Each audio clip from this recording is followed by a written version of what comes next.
Matt James calls Chris Harrison, Rachael Kirkconnell controversy devastating before heading to hometowns. I'm falling in love with you.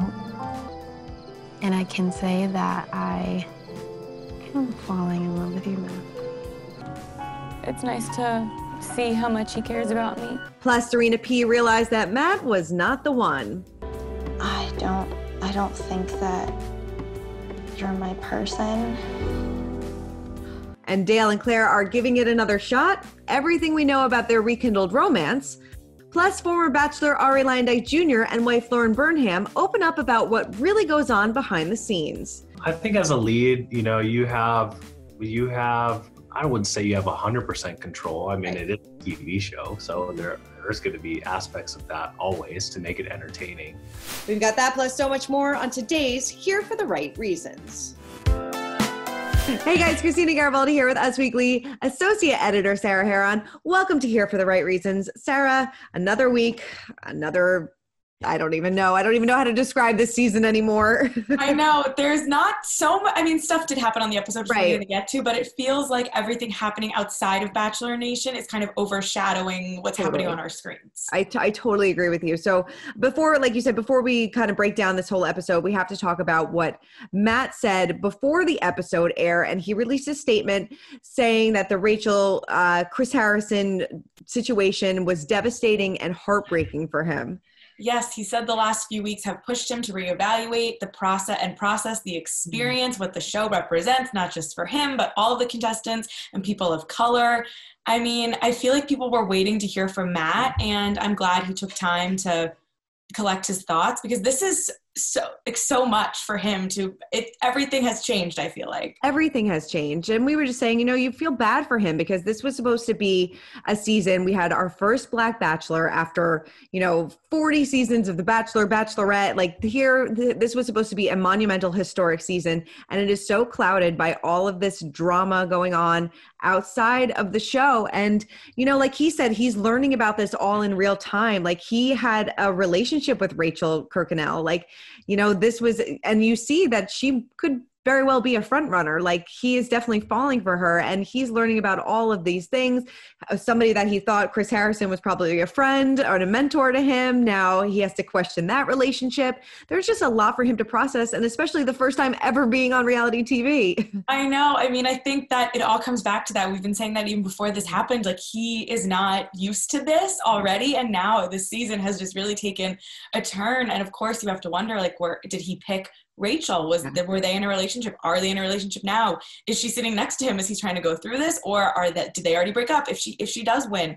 And watching last night's episode, I mean, he was like rushing to her side, and he kept saying love about her and not about the other ones. Like it was really bizarre. It's really weird to watch. It is weird to watch, and it makes you think that even if he did pick her, how could they move forward with this? Like I don't know. Like there's so much. So much tension and so much drama and he didn't know all these things about her. So now he's like learning all about her, and it's probably not what he wanted. I can't imagine that he would. I hope that when we do finally hear from all of these people all together, like Rachael and Matt, like I hope Matt is okay, but I also think like it'll be really an interesting conversation for people and Bachelor fans who are all over the spectrum on this, on how they feel about it, right, to hear them out. And hopefully both of them come to the conversation ready to just be open and honest and like candid, even though it's going to be really hard. And Chris Harrison, like he's gone quiet. No one's really heard from him since his second statement. And I wonder what's happening there. That's so true. And we're not going to hear from Chris, at least on a Bachelor forum, because he's not going to be hosting after the final rose. We have reporting that maybe Rachel Lindsay is in talks to hosting, which kind of makes sense. I don't know if she'll do it, but it definitely makes sense. But that's probably where we're going to hear Matt. We're going to hear Rachel Lindsay. We're going to hear Rachael Kirkconnell kind of speak for the first time. And it's going to be a lot. It's going to be some heavy conversations, but I think they're conversations that we've been saying that need to be had in this Bachelor franchise. Yes, and we had Rachel Lindsay comment on Matt's Instagram post. She said, yes, Matt, yes, some clapping emojis. Caitlin Bristow left some hearts. Andy Dorfman applauded him. It's been really interesting to see who also has been coming out during this, who's been not taking sides because there aren't really sides, but just like weighing in or who's kind of keeping a distance. And I think, Mike Johnson just did some big interview about it. People are saying he could be thrown into the ring to maybe host something. I don't know. Like there's a lot of potential things that could happen here, and I'm ready for answers, but I know we have to talk about hometown. I know we have to talk about hometown. So let's break it all down in our bracket of roses and kind of break down each and every hometown date. So let's kick it off with Michelle. What did you think about her? I mean, if I thought I loved Michelle before, I love Michelle. Her students were so cute. It was like a perfectly mix of like cheesy, but also her real life. Like she really got to know him versus like some of the other dates. I was like, what does this have to do with anything? I know we're stuck in Pennsylvania, but this is bizarre. Right. Whereas I thought Michelle's was so cute, and her parents, I feel like her parents stole the show. Everyone on Twitter was like, I want to be friends with Michelle's dad. Yes. Oh my God. Like you said, I could not have loved her more. I think that she is like the perfect fit for Matt. She said that she was falling in love. I was waiting for him to be like, I love you too. I'm like, just say it. She's like the perfect package. And yes, the kids were adorable. Her parents were totally on board. It seems like, they were very welcoming to Matt too, and kind of welcoming to this whole situation. I really, really like Michelle. If she doesn't win, if she doesn't become Matt's fiance, kind of hoping that she may be the next Bachelorette. I think she would be great. I also thought like when Matt said he would move to Minnesota, I was like, that's not true. So there was definitely like, I love her so much and I want it to be her, but there's something that's off about it that I don't think for him it's her, but maybe even he wants it to be her. It's one of that situations like, I want to pick you, we would have a great life together, but it's not totally there. And she is so all in, and I'm like really scared that she's going to get her heart broken. No, she's going to get her heart broken. I know. I hope not. I hope we're wrong, but I really like her. And then we have Brie, who I also really like, but I'm not really feeling the whole connection between them anymore. Yeah, Brie, it's been interesting because she was the one she was like the first one out of the limo. I loved her in the beginning. And then she's really kind of been under the radar this whole time. Like she hasn't been in the drama, which is a good thing. Mm-hmm. But I also feel like her connection with Matt never really stood out. So it was kind of wild to even see her in hometowns. But it was really interesting to get to know more about her family too. I mean, her mom obviously had her when she was really young. And they had like a cool dynamic, and meeting her little sister, like, and then having Matt try to hold the baby, like that had some interesting little nuggets. I totally forgot that her mom was so young. And then when she was like, oh, my sister here is here too. And like this newborn baby comes out. I was like, wait, hold on. I have to like backtrack here for a second. I think you posted on your Instagram that like her mom is actually like 2 years younger than Claire, which yes. Someone on Twitter pointed that out to me. I guess Brie said it on the show. I don't know if it was a deleted scene or if we all just missed it, but apparently, her mom had her when she was 13, which make her 37 now, and Claire is 39, which obviously, it doesn't matter. It's just a bizarre thing to think about. It really is. It really is. But it's like, I guess it's like talking to like a really good friend who's also your mom, because Gilmore like Girls vibes. Totally Gilmore Girls vibes. But I really liked her family. What was that line? Her mom gave some sort of line, like, no matter what happens, we'll like knit our broken hearts together or something. I loved that. Wow, it seems like Lorelai Gilmore. Like, this is kind of fun. It was fun. I loved her mom. I loved that whole family dynamic. But like you said, I just don't see the sparks with them anymore. But there are sparks definitely flying between Matt and Rachael. A lot flying. Poor girl just face planted so hard in that ground. It was definitely scary. And it was bizarre. The fact I saw those memes of people like seeing how quickly they fixed her like hair and makeup. Like if she had some bruise, like none of us even saw a glimpse of it. But she also like bounced back very quickly. Like I don't think I probably would never have done it, first of all, even though it was like her idea. But that whole dynamic was weird. Also, like the way he comforted her during that. Like if he didn't, he would be a monster. So Seriously.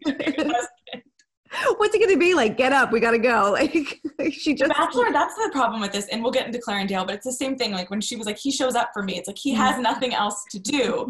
And with this, it was like he was there for me. It's like, of course he was there for you. He just watched you fall out of a plane and crash. Like if he wasn't, we'd have a really big problem here. Yeah. But I know that it's all they have to lean on. But it's weird when they emphasize it so much. Like she was trying to tell her mom that this meant he's going to be the greatest like father of her kids because he cared about her falling. It's like you fell from the sky. He has a heart. Yeah, exactly.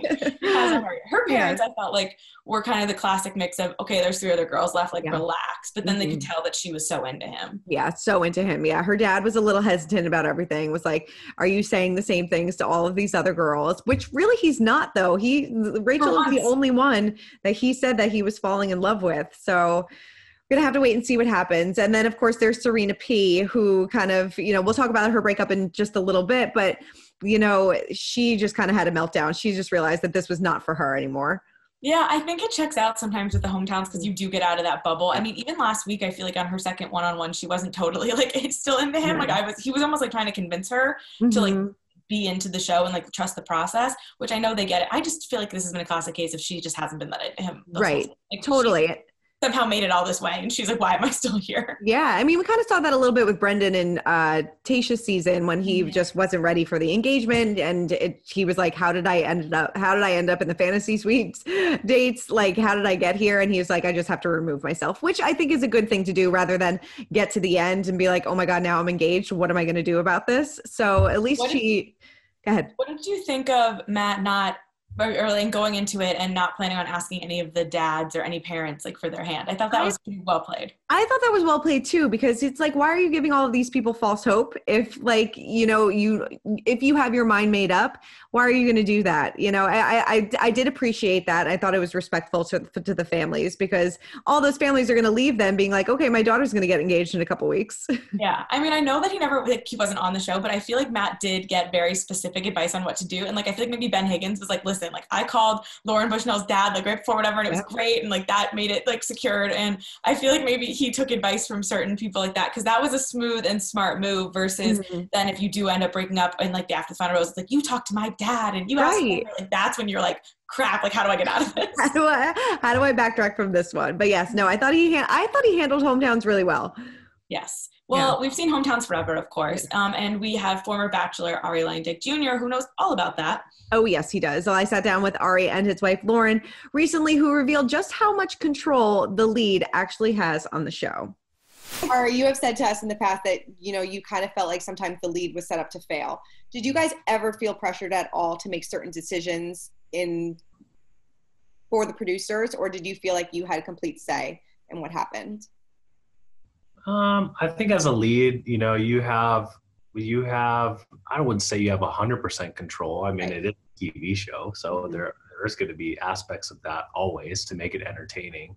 But, I think ultimately it falls on you. You're making the decisions. They're not going to put any words into your mouth. You're the one saying the things that you said.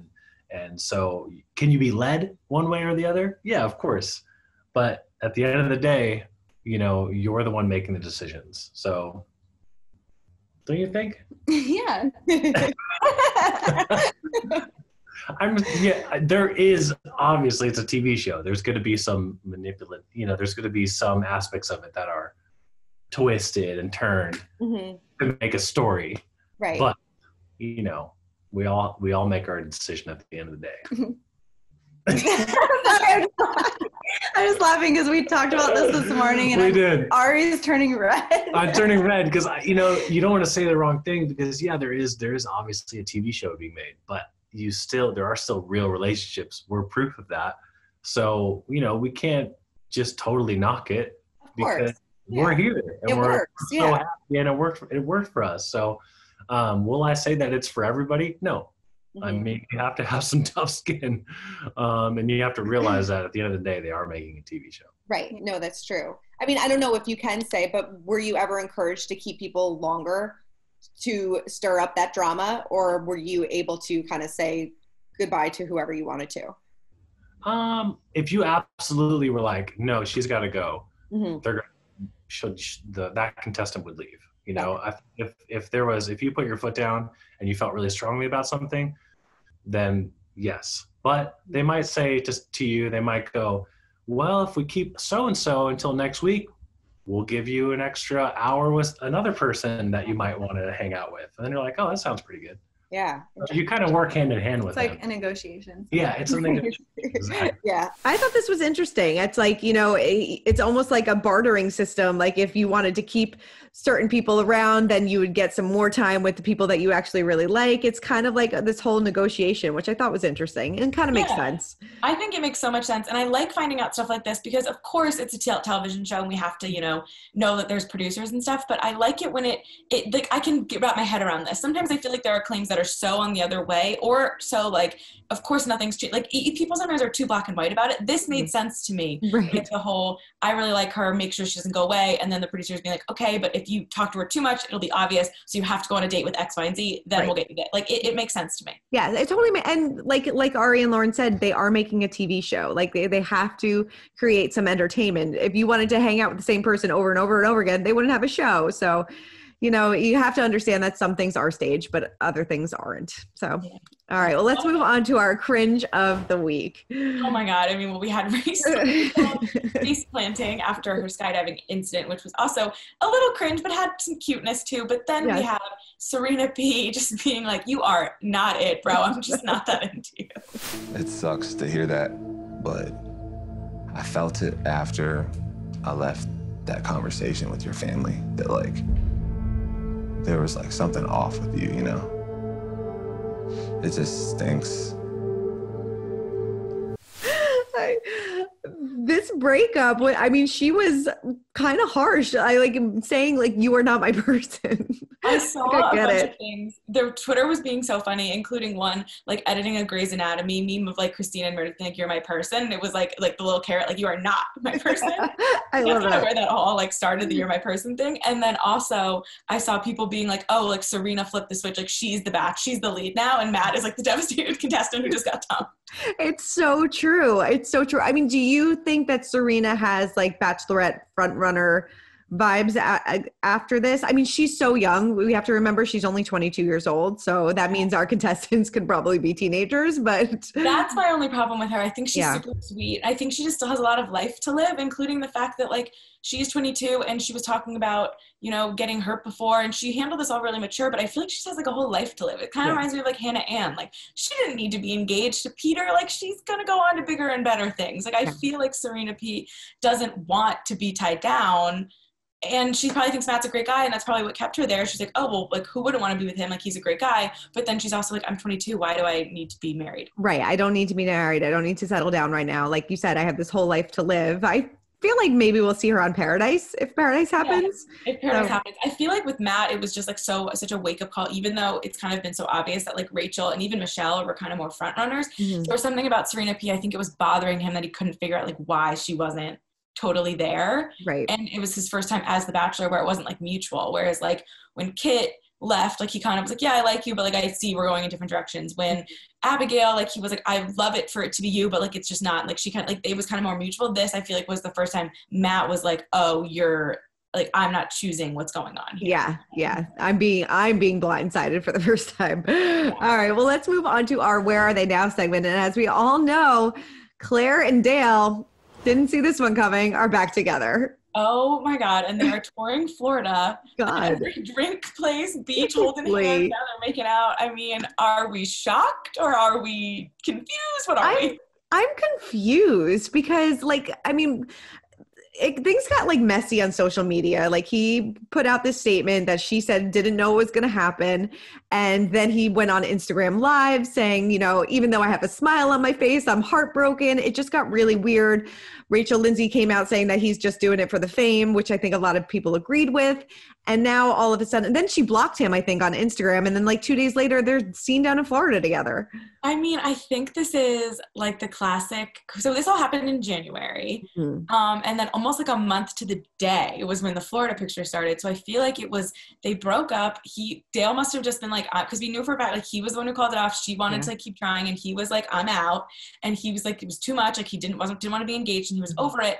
And then he went rogue and posted on social media and got a bunch of backlash. And then people were rallying around Claire for almost the first time, because during the season, people weren't like totally loving Claire, and they almost were like, Dale, like, let's set you free. Like people were team Dale, and then it switched in the breakup. Yeah. So I think part of it might have been Dale. There's a little part of me that the not so nice part of me maybe, who was like, okay, he's trying to change back the narrative. Mm-hmm. And this is a way to get that. I don't know if that's totally true. And then for Claire's side of it, you have to think like, this guy embarrassed you, and this all happened, and there must be something. He's saying all the right things that in like probably 2 weeks of her like being really mad at him, and then the next 2 weeks like things have started to thaw, and then she just gave in and flew to Florida to see what's going on. I don't know. I don't know. He must have been saying all the right words because, like, you know, I think Rachael spoke out on her podcast saying, you know, I spoke to Claire a few weeks ago, and to see them back together, I'm shocked. So to know, I mean, we have no idea what she said, but I don't think that Claire was all too happy about this because, you know, she was on the fast track marriage, babies. That's what she wanted. And it did not seem like Dale wanted that at all, which is probably maybe why one of the reasons why they took a step back. But I just don't feel like this is going to end well for Claire again. And I feel like so bad for her. Deja vu. Like maybe he had a change of heart and he broke up with her because he thought that would be easier. And then he was like, no, like we should work through our differences. Like we had something there and I was acting rash. I mean, either way, this is also whirlwind. Like they just met in July and they've already been engaged, broken up, had like a messy back and forth breakup, Instagram lives, cryptic Twitter statements and quotes, and now a reunion tour in Florida. This is all happening. That's kind of insane. So it's insane. There's so much that could still happen. Right. I mean, for Claire, I hope it works out for her because she wants this so bad. I just don't know if Dale is the right one for her. I don't know. Like you said, I just feel like he got so much backlash and he wants to kind of have people get back on his side, that he's doing this just for, you know, the publicity or the fame, but hopefully they prove us wrong. I know. And the other thing about it, it's like, I feel like they're going to come out, and if they, you know, if this does work even for like a while and they come back out as a couple, or she refollows him on Instagram or unblocks him and we get even more confirmation, the kiss was kind of all we needed. But I feel like they're going to be like, you know, we're trying to figure it out. Please give us privacy. Because I heard Dale say that like to the Daily Mail photographer or something. And I was like, dude, you guys are on Instagram posting pictures of the same plate, like cryptically, like all over, all in public. Like you can't act like you're surprised that people are confused by this. Right. And like, after also making the breakup so public, like you were the one who went public. Maybe that's why Claire didn't want him to announce it, because they were clearly still working through things. Right. No, you're so right. If you want to try to figure this out privately, maybe do it at somebody's house, not like you said, on a world tour of Florida or a state tour of Florida, going to all the hot spots, you know, making out on the beach where photographers are right nearby, because obviously you see them. Yeah. I don't get it, but we'll keep you guys updated every single week on all the latest drama on screen and off, because there is a lot. All right. Well, Sarah, thank you so much. Thank you, Christina. All right. That's it for this week's episode. What's that? Yes. Oh my God. And Women Tell All. We have that next week too. Queen Victoria's back. Oh God. Lord. All right. Well, that's it for this week's episode of Here for the Right Reasons. Make sure you listen to Sarah's podcast, Here for the Right Reasons, as well, where she will break down this episode even more. Check back with us every Tuesday on Us Weekly's YouTube channel. Keep commenting, keep subscribing, and we'll see you guys next week. Bye.